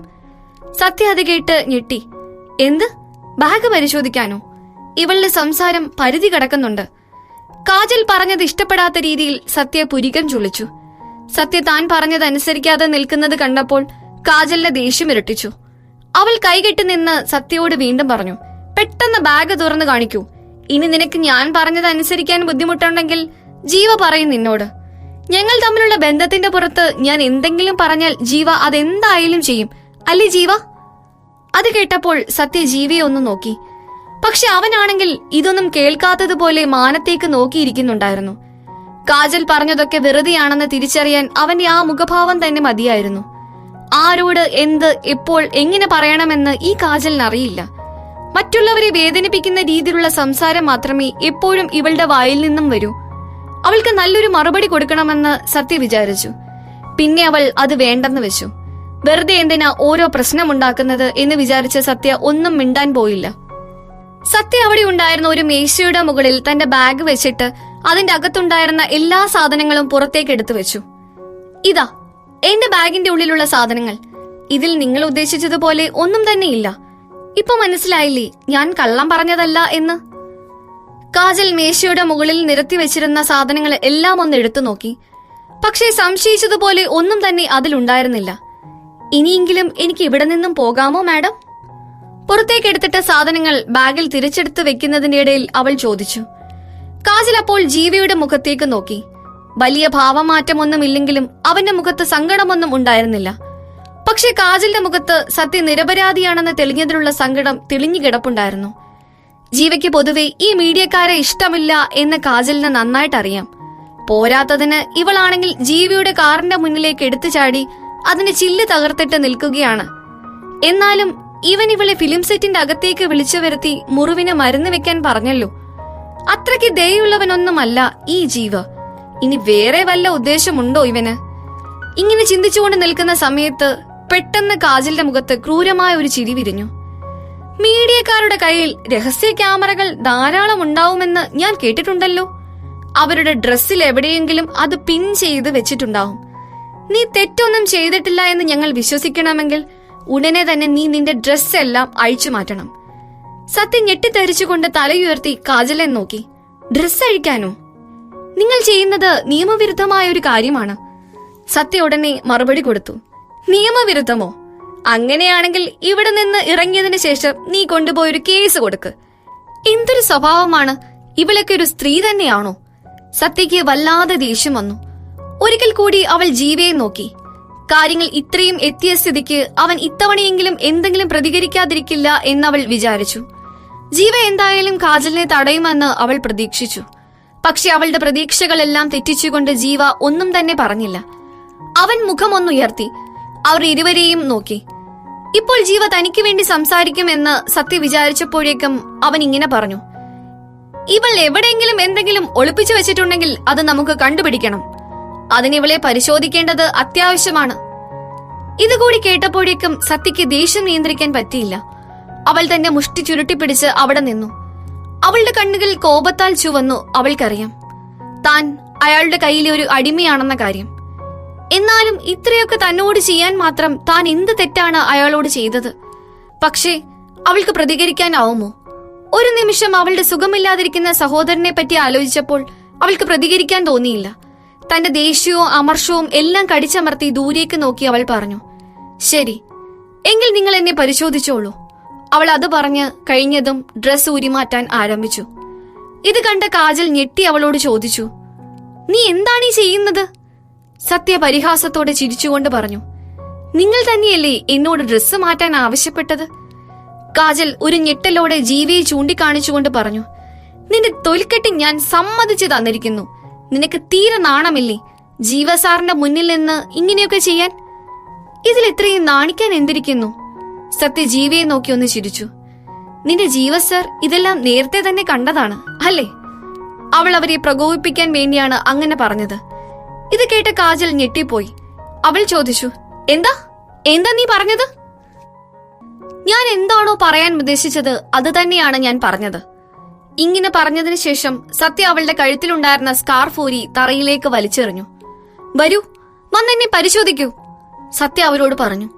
അതിനുശേഷം അവൾ അവളുടെ ഓവർകോട്ട് ഊരിയെറിഞ്ഞു. വാ വാ, വന്ന് പരിശോധിക്കെന്നെ. ഇതൊക്കെ മാറ്റിയതിനു ശേഷം അവളുടെ ദേഹത്ത് ഇനി ആ ടോപ്പ് മാത്രമേ ബാക്കിയുണ്ടായിരുന്നുള്ളൂ. ഒരു തരത്തിൽ പറഞ്ഞാൽ 8 വർഷം മുമ്പ് താൻ അനുഭവിച്ച നാണക്കേടിന്റെ 7 അയലത്ത് പോലും വരില്ല ഇതൊന്നും. അതേസമയം ദേഷ്യം, വെറുപ്പ്, സഹതാപം എന്നിങ്ങനെ പല വികാരങ്ങളും അവിടെ കസേരയിൽ ഇരിക്കുന്നുണ്ടായിരുന്ന ജീവിയുടെ കണ്ണുകളിലൂടെ മിന്നിമാഞ്ഞു. അവസാനം ഈ വികാരങ്ങളെല്ലാം കൂടിച്ചേർന്ന ഒരു മുഖഭാവത്തോടെ അവൻ ഒന്നും മിണ്ടാതെ അവിടെയിരുന്നു. അവൻ അവളെ അങ്ങേയറ്റം വെറുത്തു തുടങ്ങുകയും അതുപോലെ തന്നെ അവൾ അനുഭവിക്കുന്ന യാതനകൾ നോക്കിക്കാണുകയുമായിരുന്നു. എന്നാൽ അവളുടെ കണ്ണുകളിൽ നിറഞ്ഞു നിന്ന നിസ്സഹായതയും ദയനീയതയും കണ്ടപ്പോൾ സ്വാഭാവികമായും ഇങ്ങനൊരു സന്ദർഭത്തിൽ തോന്നേണ്ടിയിരുന്ന സന്തോഷമൊന്നും അവൻ അപ്പോൾ തോന്നിയില്ല. അതിനു പകരം അവൻ എന്തൊക്കെയോ അസ്വസ്ഥതകൾ തോന്നി. അവൻ തന്റെ കഴുത്തിൽ കെട്ടിയ ടൈ ഒന്ന് അയച്ചു. അപ്പോഴേക്കും സത്യ തന്റെ ശരീരത്തിലുണ്ടായിരുന്ന അവസാനത്തെ വസ്ത്രവും ഊരിക്കളയാൻ തുടങ്ങുകയായിരുന്നു. നിർത്ത്, ഒന്ന് നിർത്ത്, ജീവാലറി. സത്യ പെട്ടെന്ന് ആ പ്രവൃത്തിയിൽ നിന്നും പിന്മാറി. പല്ല് കടിച്ചു പിടിച്ചുകൊണ്ട് അത്യധികം ദേഷ്യത്തോടെ അവൾ ജീവിയെ തുറച്ചു നോക്കി. കാജലൊന്ന് നെടുവീർപ്പിട്ടു. താൻ മാത്രമാണ് ഇവിടെ ഇപ്പോൾ ഒരു അധികപ്പറ്റ്.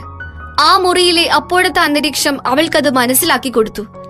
ജീവയും ആ റിപ്പോർട്ടറും തമ്മിലുള്ള ഒരു ഫൈറ്റ് സീനിന്റെ ഷൂട്ടിംഗ് ആണ് ഇപ്പോൾ അവിടെ നടക്കുന്നത് എന്ന് അവൾക്ക് തോന്നി. അതിന്റെ ഇടയിൽ തന്റെ ആവശ്യമില്ല എന്ന് അവൾ തിരിച്ചറിഞ്ഞു. ഇതൊക്കെ കണ്ടപ്പോൾ കാജലിന് ഭയങ്കരമായ ആശ്ചര്യമാണുണ്ടായത്. പെട്ടെന്ന് തന്നെ അവൾ സത്യയെ നോക്കിക്കൊണ്ട് പറഞ്ഞു, ഇന്ന് നിന്റെ ഭാഗ്യം കൊണ്ട് മാത്രമാണ് ഞങ്ങൾ നിന്നെ ഇങ്ങനെ വെറുതെ വിടുന്നത്. പക്ഷെ എപ്പോഴും ഇതുപോലെ ആയിരിക്കില്ല. വേഗം ഇവിടുന്ന് ഇറങ്ങിപ്പോടി. ഇത് കേട്ടതിനു ശേഷം ജീവ വളരെ ഉച്ചത്തിൽ അലറിക്കൊണ്ട് കാജലിനോട് പറഞ്ഞു, നിങ്ങളോട് നിർത്താനാണ് പറഞ്ഞത്. ജീവ ആ പറഞ്ഞത് കേട്ടപ്പോൾ കാജൽ ശരിക്കും ഞെട്ടി. തിരിച്ചെന്തെങ്കിലും പറയാൻ തുടങ്ങുന്നതിന് മുമ്പേ തന്നെ ജീവ അവളെ രൂക്ഷമായി ഒന്ന് നോക്കി. ആ നോട്ടം താങ്ങാൻ കഴിയാതെ കാജൽ തന്റെ തല താഴ്ത്തി മൗനമായി അവിടെ നിന്നു. പിന്നീട് അവൾ സത്യയെ ദേഷ്യത്തോടെ തുറച്ചു നോക്കി. എന്നിട്ട് ചവിട്ടിത്തുള്ളിക്കൊണ്ട് ആ മുറി വിട്ട് പുറത്തേക്ക് ഇറങ്ങിപ്പോയി. കാജൽ ഇറങ്ങിപ്പോയതിനു ശേഷം ആ മുറി പെട്ടെന്ന് മൂകമായി. തികച്ചും ശാന്തമായ ഒരു അന്തരീക്ഷമായിരുന്നു പിന്നീട് ആ മുറിയിൽ കാണാൻ കഴിഞ്ഞത്. ജീവമെല്ലെ സത്യയെ ഒന്ന് നോക്കി. അവൾ ഇപ്പോഴും അവിടെ തന്നെ നിശ്ചലമായി നിൽക്കുകയായിരുന്നു. അവളുടെ കറുത്തിരണ്ട മുടിയിഴകൾ കാറ്റിൽ പാറിക്കളിക്കുന്നുണ്ടായിരുന്നു.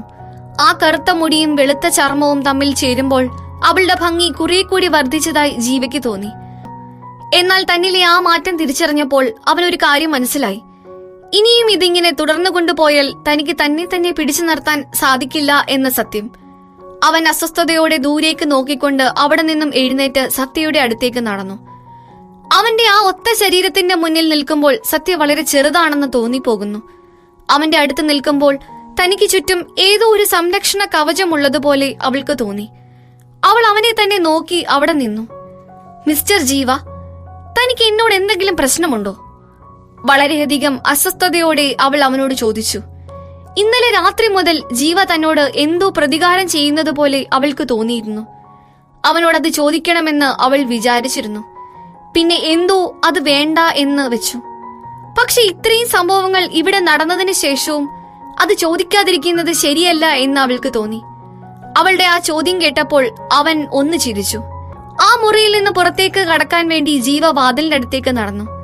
പക്ഷേ പൊടുന്നനെ അവൻ തിരിച്ചു വന്നു. എന്നിട്ട് ജനലിന്റെ അടുത്ത് പോയി അവിടെയുള്ള കർട്ടൻ വലിച്ച് താഴേക്കിട്ടു. ആ റൂം മുഴുവനും ഇരുട്ട് നിറഞ്ഞു. സത്യയുടെ കണ്ണുകൾ മിഴിഞ്ഞു. ജീവ മെല്ലെ മെല്ലെ തന്റെ അടുത്തേക്ക് നടന്നു വരുന്നത് കണ്ടപ്പോൾ അവൾ ഒന്ന് ഞെട്ടി. തന്റെ ശരീരത്തിൽ കൂടി ഒരു തരം തരിപ്പ് പാഞ്ഞു പോകുന്നത് പോലെ അവൾക്ക് തോന്നി. അവൾ വിക്കി വിക്കി ചോദിച്ചു, താൻ ഇത് നിങ്ങൾ എന്താ കാണിക്കുന്നേ? ഇവനിത് എന്തൊരു മനുഷ്യനാണ്? ഒരു സൂപ്പർ സ്റ്റാർ ആണെന്ന് വെച്ച് മനുഷ്യന് ഇത്രയും അഹങ്കാരം പാടില്ല, അവൾ സ്വയം പറഞ്ഞുകൊണ്ടിരുന്നു. അവൾ സോഫയിൽ നിന്നും എഴുന്നേറ്റ് എന്നിട്ട് വാഷ്റൂമിലേക്ക് നടക്കുകയായിരുന്ന ജീവയോട് പറഞ്ഞു, പക്ഷേ ഞാൻ നിന്നിൽ ഒട്ടും സംതൃപ്തയല്ല. അവൻ പോകുന്ന വഴിയിൽ അവിടെ ഒന്ന് നിന്നു. സത്യ അവനെ തുറിച്ചു നോക്കി. എന്നിട്ട് പറഞ്ഞു, നിങ്ങൾക്ക് ഒരുപാട് സുഹൃത്തുക്കൾ ഉള്ളതല്ലേ? അവരൊന്നും നിങ്ങൾക്ക് പറഞ്ഞു തന്നില്ലേ സ്ത്രീകളോട് മര്യാദയോടും ബഹുമാനത്തോടെയും പെരുമാറാൻ? അവളുടെ പ്രകോപിപ്പിക്കുന്ന തരത്തിലുള്ള ആ വാക്കുകൾ കേട്ടതും ജീവ അവളുടെ മുഖത്തേക്ക് നോക്കി. അവന്റെ കണ്ണുകളിൽ ദേഷ്യം കാണാമായിരുന്നു. അവൻ പറഞ്ഞു, തന്റേതൊരു മോശം സാഹചര്യമായിരുന്നില്ലെങ്കിൽ അവൾ ഒരിക്കലും ഇതിന് സമ്മതിക്കില്ലായിരുന്നു. അവന്റെ മുഖത്ത് അവളോടുള്ള പരിഹാസമായിരുന്നു നിറഞ്ഞു നിന്നിരുന്നത്. വാഷ്റൂമിലേക്ക് പോകാൻ വേണ്ടി തിരിഞ്ഞു നടന്നപ്പോൾ അവന്റെ മുഖത്ത് അത് തെളിഞ്ഞു കാണാമായിരുന്നു. വാഷ്റൂമിൽ നിന്നും വെള്ളം വീഴുന്ന ശബ്ദം സത്യ കേട്ടു. കുറച്ചു കഴിഞ്ഞപ്പോൾ അവൻ വാഷ്റൂമിൽ നിന്നും പുറത്തേക്ക് വരുന്നതാണ് അവൾ കണ്ടത്. ഇപ്പോൾ അവന്റെ മുഖം പഴയതുപോലെ തന്നെയായി. അവൻ അവളെ ഒന്ന് നോക്കി, എന്നിട്ട് വാതിലിനടുത്തേക്ക് നടന്നു. അവൻ വാതിലിനടുത്തെത്തിയതും പെട്ടെന്ന് അവിടെ തന്നെ നിന്നു. അവൻ മങ്ങിയ വെളിച്ചത്തിൽ നിൽക്കുന്നതിനാൽ സത്യയ്ക്ക് അവന്റെ മുഖഭാവം ശരിക്കും കാണാൻ പറ്റിയില്ല. പോരാത്തതിന് അവൻ അവളെ തിരിഞ്ഞു നോക്കിയതുമില്ല. അപ്പോൾ അവൾക്ക് ആകെ കേൾക്കാൻ പറ്റിയത്, നിന്നെ പോലുള്ള സ്ത്രീകളെ നരകത്തിലേക്ക് അയക്കണം എന്ന അവന്റെ വാക്കുകളാണ്. ഇങ്ങനെ പറഞ്ഞിട്ട് അവൻ ഒന്ന് തിരിഞ്ഞു. എന്നിട്ട് ആ റൂമിൽ നിന്നും പുറത്തേക്ക് ഇറങ്ങിപ്പോയി. ഡും, വാതിലടഞ്ഞു. സത്യ സ്വയം ഓരോന്ന് ആലോചിക്കാൻ തുടങ്ങി. അവളെ പോലുള്ള സ്ത്രീകളോ? അവൾക്കതിന് എന്താണ് കുഴപ്പം? അവൾ നരകമാണ് അർഹിക്കുന്നത് എന്ന് പറയാൻ മാത്രം അത്രയ്ക്ക് നീചമായ എന്ത് പ്രവൃത്തിയാണ് അവൾ ഇപ്പോൾ ചെയ്തത്? അവൾ ദേഷ്യത്തിൽ തന്റെ മുഷ്ടി ചുരുട്ടി. അവൻ എന്താ വിചാരിച്ചത്? പണക്കാരനായതുകൊണ്ട് എന്തും ചെയ്യാമെന്നോ? സ്വയം സന്തോഷിക്കാൻ വേണ്ടി അവന് പാവപ്പെട്ട ആൾക്കാരുടെ അന്തസ് ചവിട്ടി മെതിക്കാമെന്നോ? അവൾക്ക് ദേഷ്യവും ഒപ്പം ലജ്ജയും ഉണ്ടായി. അവൾക്ക് ഭ്രാന്ത് പിടിക്കുന്നതായി തോന്നി. പക്ഷെ അപ്പോൾ ദേഷ്യപ്പെടാനുള്ള സമയമായിരുന്നില്ല. അവൾക്ക് എത്രയും പെട്ടെന്ന് അവിടെ നിന്ന് പോകണമായിരുന്നു. അവൾ സോഫയിൽ നിന്ന് എണീറ്റ് വേഗം ഡ്രസ്സൊക്കെ എടുത്തിട്ടു. അവൾ അവളുടെ ചിന്തകളെയൊക്കെ കുറച്ചു നേരത്തേക്ക് മാറ്റിവെച്ചു. എന്നിട്ട് വാതിൽ തുറന്ന് പുറത്തേക്കിറങ്ങി. അവൾ അവിടെ നിന്ന് പുറത്തേക്കിറങ്ങിയതും അവളും ജീവിയുടെ മാനേജറും മുഖാമുഖം കാണാനിടയായി. അയാൾ ചോദിച്ചു, ഞാൻ നിങ്ങളെ സിനിമാ സെറ്റിന് പുറത്തേക്ക് കൊണ്ടുവിടട്ടെ? സത്യ ഒന്നും പറഞ്ഞില്ല. അവൾ തല താഴ്ത്തി ആ മാനേജറിന് പിന്നാലെ നടന്നു. നടക്കുന്നതിനിടയിൽ അവൾ അയാളെ നോക്കുന്നുണ്ടായിരുന്നു. അയാൾ ഇത്രയും സമയം ആ വാതിലിന് പുറത്ത് നിൽക്കുകയായിരുന്നു. ഇനി അങ്ങനെയാണെങ്കിൽ അയാൾ നേരത്തെ ആ റൂമിൽ നടന്നതൊക്കെയും കേട്ടിട്ടുമുണ്ടാവും. അവൾ അങ്ങനെ ആ ആലോചനയിൽ മുഴുകിയിരിക്കുമ്പോൾ മാനേജർ അവളുടെ അടുത്തേക്ക് തിരിഞ്ഞു നിന്ന് ചോദിച്ചു, മിസ് സത്യ, നിങ്ങളെ ജീവ കല്യാണം കഴിക്കാൻ എന്താണ് കാരണമെന്ന് നിങ്ങൾക്കറിയാമോ?